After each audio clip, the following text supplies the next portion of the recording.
बिस्मिल्लाहिर्रहमानिर्रहीम। अस्सलाम वालेकुम everyone, welcome to chemistry online class. आज हम देखेंगे फिजिकल केमिस्ट्री, चैप्टर है हमारा केमिकल काइनेटिक्स और टॉपिक है जी ट्रांजिशन स्टेट थ्योरी या फिर theory of absolute reaction rate. इसको आज हम डिस्कस करेंगे। ये जो थ्योरी है ये बेस करती है जी स्टैटिस्टिकल मैकेनिक्स पे। अब इस थ्योरी में कुछ पॉइंट्स हैं, वो क्या हैं कि रिएक्टेंट्स जो हैं, पहले हमने जितने भी कोलिजन थ्योरी पढ़ी है उसमें हमने क्या देखा था कि रिएक्टेंट कोलाइड करेंगे और क्या बना देंगे, प्रोडक्ट बना देंगे। अब इस थ्योरी के अकॉर्डिंग कहते हैं कि रिएक्टेंट कोलाइड करके प्रोडक्ट नहीं बनाते, बल्कि क्या होता है, रिएक्टेंट्स जो हैं वो कन्वर्ट होते हैं एक एक्टिवेटेड कॉम्प्लेक्स के अंदर। रिएक्टेंट जो है वो कोलाइड करेंगे, कोलाइड करने के बाद बनाएंगे एक एक्टिवेटेड कॉम्प्लेक्स। ये जो एक्टिवेटेड कॉम्प्लेक्स बनेगा, सेकंड पॉइंट है कि activated complex and reactants are in equilibrium. अब इन दोनों के बीच में, रिएक्टेंट के बीच में भी और उस कॉम्प्लेक्स के बीच में भी जो एक्टिवेटेड कॉम्प्लेक्स बना है, इन दोनों के बीच में इक्विलिब्रियम होगा। मतलब क्या है, बैकवर्ड और फॉरवर्ड दोनों रिएक्शन इक्वल रेट्स पे होंगे। थर्ड पॉइंट क्या है कि जो एनर्जी होगी एक्टिवेटेड कॉम्प्लेक्स की वो ग्रेटर होगी किसकी निस्बत, रिएक्टेंट और प्रोडक्ट की निस्बत। ये आपने पहले भी ग्राफ रिएक्शन एनर्जी के बीच में और रिएक्शन पाथ के बीच में देखा था। अगर इसको हम कहें ये रिएक्टेंट है, ये प्रोडक्ट है, तो ये हमारे पास जो इतनी एनर्जी चाहिए, ये एनर्जी किसके लिए है, एक्टिवेटेड कॉम्प्लेक्स को बनाने के लिए है। ठीक है, इसको एक्टिवेशन एनर्जी भी बोल सकते हैं। अब यहाँ पे बनेगा एक्टिवेटेड कॉम्प्लेक्स, ठीक है, ये वाला जो है इस पॉइंट पे आके, तो इसकी एनर्जी ज्यादा होगी किसकी निस्बत, रिएक्टेंट की निस्बत भी और प्रोडक्ट की निस्बत भी।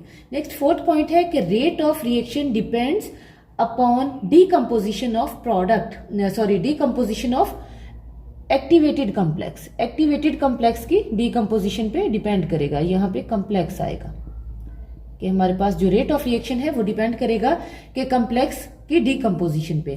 अब इसको हम इस फॉर्म में समझते हैं कि रिएक्टेंट्स जो है ये कोलाइड करेंगे। जब कोलाइड करेंगे तो क्या बनाएंगे, एक्टिवेटेड कॉम्प्लेक्स बनाएंगे यहाँ पे। ठीक है, फिर ये जो एक्टिवेटेड कॉम्प्लेक्स है ये कन्वर्ट होगा किसके अंदर, प्रोडक्ट के अंदर। अब देखिए रिएक्टेंट ने कोलाइड किया, क्या बनाया, एक्टिवेटेड कॉम्प्लेक्स। हमने कहा था इन दोनों के बीच में, रिएक्टेंट के बीच में भी और एक्टिवेटेड कॉम्प्लेक्स के बीच में भी एक इक्विलिब्रियम एस्टेब्लिश होता है। इसको हमने डबल हेडेड एरो से शो कर दिया। इसका मतलब क्या है कि रिएक्टेंट और एक्टिवेटेड कॉम्प्लेक्स जो है ये इक्विलिब्रियम में है। एक्टिवेटेड कॉम्प्लेक्स को हमेशा हम इस लेक्चर में स्टार से शो करेंगे। ठीक है, अच्छा जी। अब जो रेट ऑफ रिएक्शन है प्रोडक्ट की फॉर्मेशन का, वो डिपेंड करेगा इसके ऊपर, रिएक्टेंट के ऊपर नहीं, क्योंकि रिएक्टेंट पहले किस में कन्वर्ट हो रहे हैं, एक्टिवेटेड कॉम्प्लेक्स के अंदर कन्वर्ट हो रहे हैं। तो इसका मतलब क्या हुआ कि rate of formation of product किस पे डिपेंड करेगी, डीकम्पोजिशन ऑफ एक्टिवेटेड कॉम्प्लेक्स के। एक्टिवेटेड कॉम्प्लेक्स कितना डीकम्पोज हो रहा है। अब इसको हम एक एग्जांपल से सॉल्व करने की कोशिश करते हैं। एग्जांपल हमारे पास है जी, दो रिएक्टेंट है हमारे पास ए और बी। ये दोनों ए और बी कोलाइड करेंगे। ठीक है, कोलाइड करेंगे और क्या बना देंगे, एक एक्टिवेटेड कॉम्प्लेक्स। ये सेकंड वाला पॉइंट आ गया, ये एक्टिवेटेड कॉम्प्लेक्स बन गया ए डॉट बी और ब्रैकेट में और ऊपर है स्टार। स्टार का साइन क्या शो कर रहा है कि ये हमारे पास क्या है, एक्टिवेटेड कॉम्प्लेक्स है।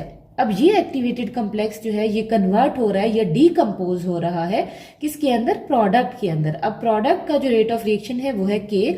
अगर इसका देखिए फॉरवर्ड रिएक्शन का, तो ये आ जाएगा के स्टार। ठीक है, अब एरिंग एक साइंटिस्ट था, एरिंग, उसने क्या डेवलप किया, उसने इक्वेशन डेवलप की किसके लिए, रेट ऑफ रिएक्शन के लिए। ठीक है, रेट ऑफ रिएक्शन के लिए। उसने कहा कि जो रेट ऑफ रिएक्शन के है, ठीक है, ये स्टैटिस्टिकल मैकेनिक्स को यूज करके, उसने इस स्टैटिस्टिकल मैकेनिक्स को यूज करके एरिंग ने एक इक्वेशन बनाई किसके लिए, रेट ऑफ रिएक्शन के लिए। उसने कहा के किसके इक्वल है, R T over N A H into K star. ठीक है, अब टी इसमें क्या है, एब्सोल्यूट टेम्परेचर है, आर इसमें क्या है, जनरल गैस कांस्टेंट है, एच इसमें क्या है, प्लैंक्स कांस्टेंट है, एन ए क्या है, एवोगैड्रोस नंबर है, और के स्टार क्या है, के स्टार है G equilibrium constant for the formation of complex, ये वाला। ठीक है, इक्विलिब्रियम कांस्टेंट है किसके लिए, इस कॉम्प्लेक्स की फॉर्मेशन के लिए, क्योंकि ये रिएक्शन क्या है, बैकवर्ड और फॉरवर्ड दोनों डायरेक्शन में जा रहा है। ठीक है,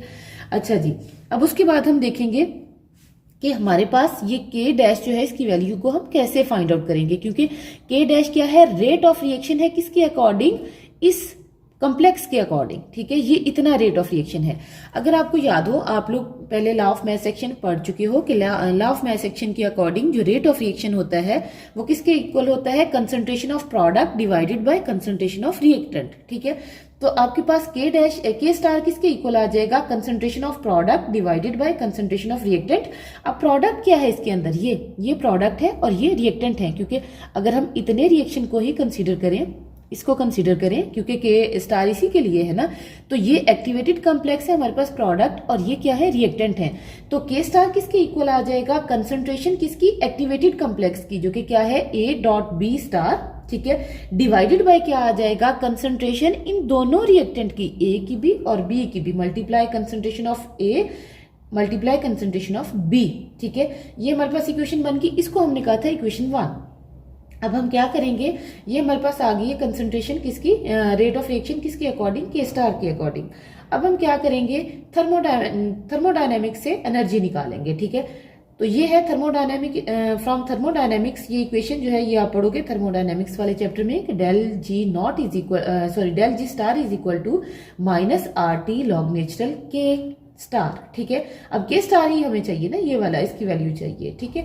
अब लॉग नेचुरल के स्टार, अब ये इधर रहेगा, ये आपको पता है मल्टीप्लाई हो रहा है, इधर जाके डिवाइडेड हो जाएगा, तो क्या बन जाएगा, डेल जी ओवर RT, माइनस इधर ही था, माइनस से पूरी इक्वेशन को मल्टीप्लाई किया, ये प्लस हो गया और ये माइनस हो गया, minus del G star over RT is equal to log natural K star. अब हमें क्या चाहिए, हमें चाहिए सिर्फ के, ये क्या है, लॉग नेचुरल के है, तो हम क्या करेंगे, इसका एंटी लॉग लेंगे, ठीक है। टेकिंग एंटी लॉग, इस इक्वेशन का एंटी लॉग लेंगे तो वो क्या आ जाएगा, अब आपको पता है एंटी लॉग लेंगे तो ये लॉग नेचुरल खत्म हो जाएगा और ये जो है ये E की पावर की फॉर्म में आ जाएगा, तो क्या आ जाएगा, K star is equal to E minus del G star over RT। ये हमारे पास बन गई है इक्वेशन नंबर 3।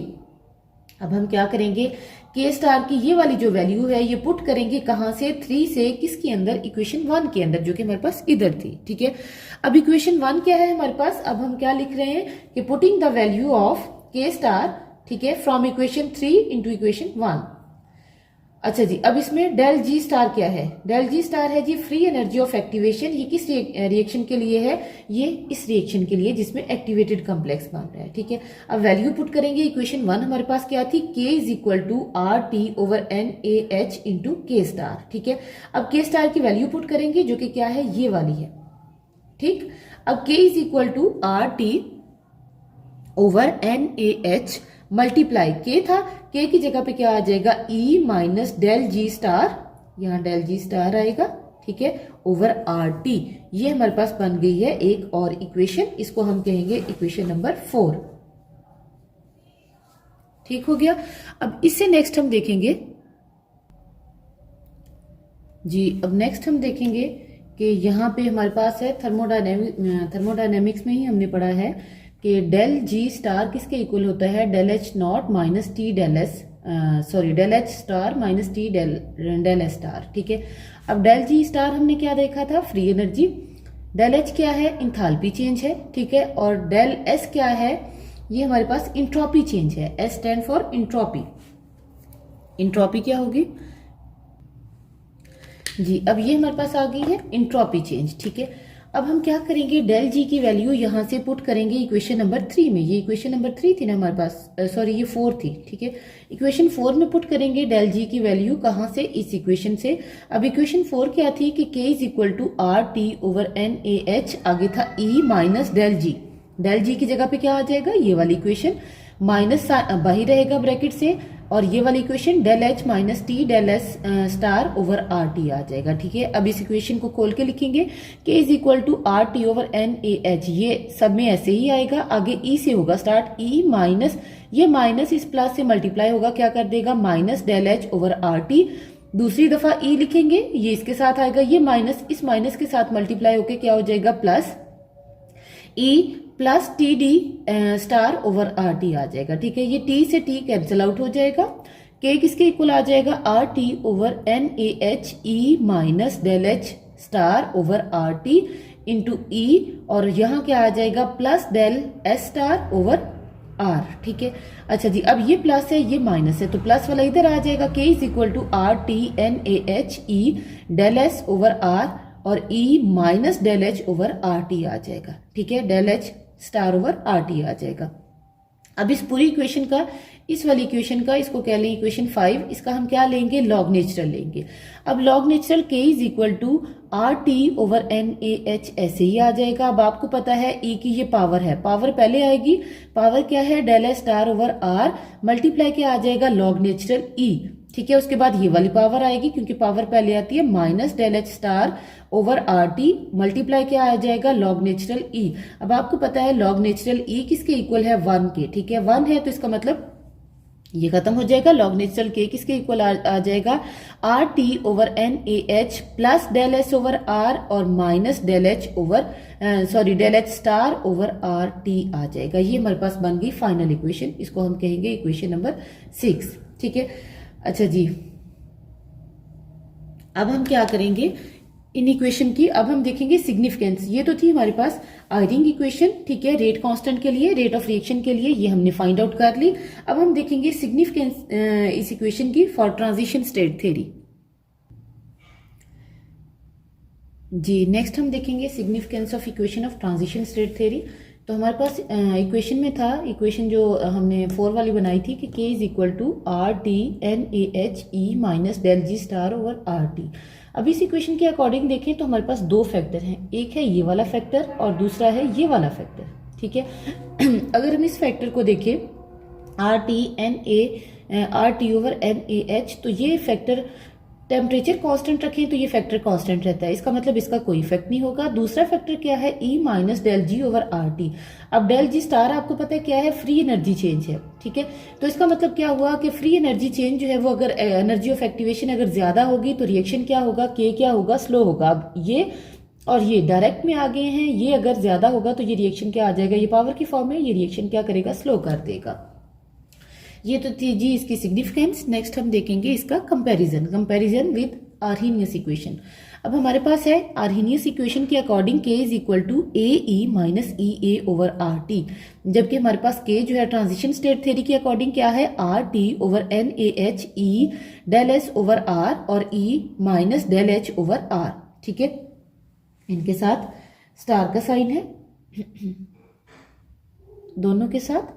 अब कहते हैं कि इन दोनों इक्वेशन को, दोनों में के है ना, रेट ऑफ रिएक्शन है। ठीक है, तो दोनों को कंपेयर करें। जब कंपेयर करेंगे तो हमारे पास एक इक्वेशन है A e minus E A over R T और दूसरी है R T N A H E del H star over R और e minus del H star over R T. ठीक है, अब हमने कंसीडर क्या करना है कि हमारे पास ई ए एनर्जी ऑफ एक्टिवेशन किसके इक्वल है, इंथाल्पी के, इंथाल्पी चेंज के। ठीक है, तो इसका मतलब ये ई ए किसके इक्वल आ जाएगा, डेल एच के, ये और ये कट जाएंगे। ठीक है, पीछे आपके पास क्या रह जाएगा, सिंपल ये इतनी इक्वेशन रह जाएगी। ठीक है, और यहाँ पे क्या रह जाएगा, ए, तो A is equal to R T over N A H E del S over R आपके पास आ जाएगा। ये था G comparison with Arrhenius equation. Next है G comparison with collision theory. ठीक है, अब कोलिजन थ्योरी के अकॉर्डिंग के क्या है, P G E minus E A over R T. यहाँ पे हमारे पास पी जी किसके इक्वल आ जाएगा, R T over N A H E del S star over R, ये वाला जो हमने फैक्टर निकाला था इसी के इक्वल होगा।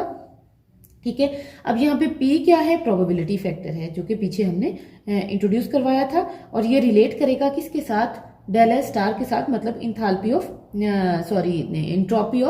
इंट्रोपी ऑफ एक्टिवेशन के साथ। ठीक है, डेल एस स्टार क्या कहलाएगा, इंट्रोपी ऑफ एक्टिवेशन।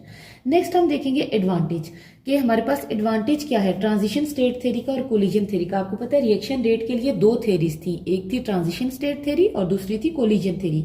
अब हमने दोनों पढ़ ली हैं, ट्रांजिशन स्टेट थ्योरी भी पढ़ ली है और कोलिजन थ्योरी में हमने यूनिमॉलिक्यूलर थ्योरी भी पढ़ी और बाईमॉलिक्यूलर थ्योरी भी पढ़ी।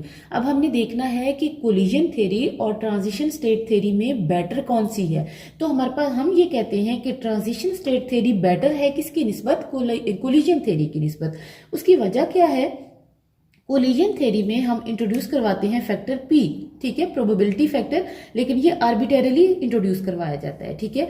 जबकि ट्रांजिशन स्टेट थ्योरी जो है, TST stand for transition state theory, जबकि अगर हम ट्रांजिशन स्टेट थ्योरी को देखें तो इसमें हमने इंट्रोड्यूस करवाया है डेल एस, ठीक है। डेल एस क्या है? एंट्रोपी चेंज है, ठीक है। तो हमने इसको इंट्रोड्यूस भी करवाया, लेकिन साथ में हमने इसको जस्टिफाई भी किया है, ठीक है। तो इसका मतलब क्या हुआ कि ये डेल एस को जस्टिफाई करती है, जबकि कोलिजन थ्योरी पी को जस्टिफाई नहीं करती, जस्ट इंक्लूड करती है, ठीक है।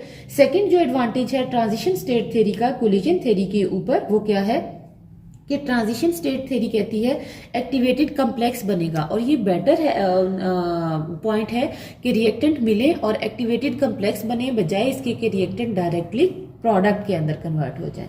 तो ये था जी हमारा आज का लेक्चर।